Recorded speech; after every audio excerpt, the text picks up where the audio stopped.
Hello, everybody, and welcome back to Voice of Hope Family Studios. And as usual, this is Father Alvin, and I want to share with you a topic which I believe will benefit a lot of our young people, especially those who are doubting their worth in this life.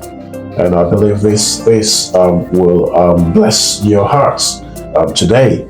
And I pray that you open your hearts to be able to listen to what God has for you today. And one of the most paralyzing mindsets for any man or woman, let me put it, any young man or woman still full of potentials, is when he or she hasn't discovered her worth and believes that he or she has nothing to offer.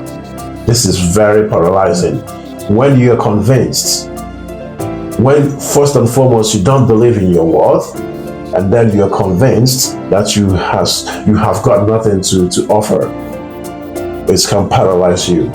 And there is nothing you will say to this young man or woman that will make them still believe in themselves. But it doesn't mean something can change. It can change. But then you have to change first. Now I want to take you to the scriptures. Now Exodus chapter 4. If we remember what happened there, remember Moses was called by God, chosen even before he was born, to be the one to liberate his people from captivity in Egypt.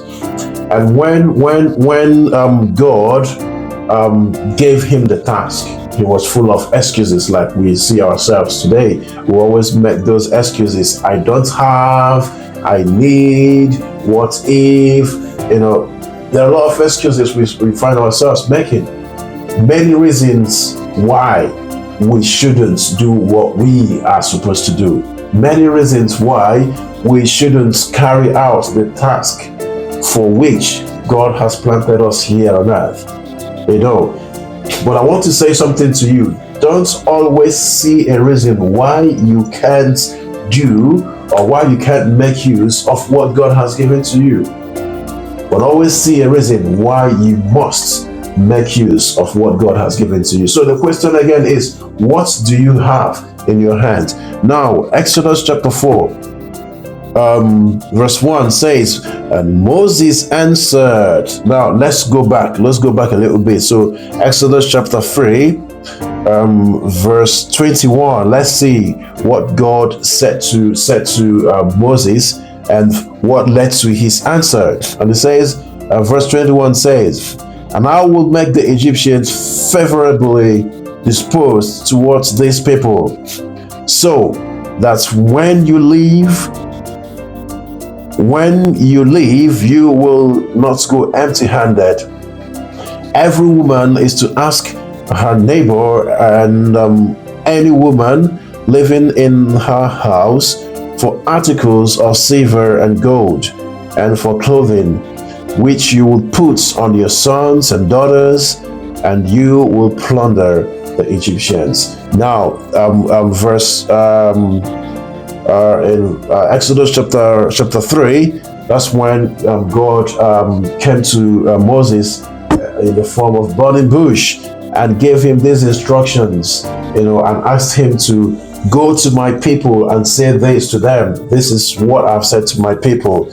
And Moses answered, that's Exodus chapter 4 in verse 1. It says, and Moses answered, what if they do not believe me or listen to me and say, the Lord did not appear to you? Verse 2 says, then the Lord said to him, what is that in your hand?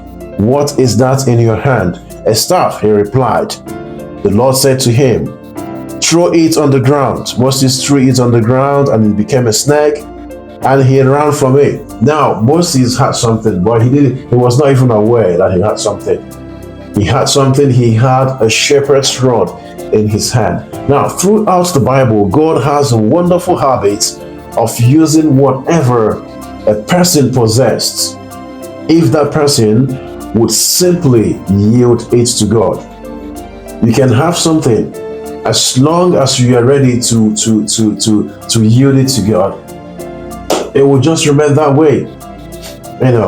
So it was very clear that Moses had something, but he was not even aware of what he had, and he doesn't even know how to make use of it. Now, God won't use anything we have until we let go of it. God won't use anything we have until we let go of it. He will not force or coerce us to give up anything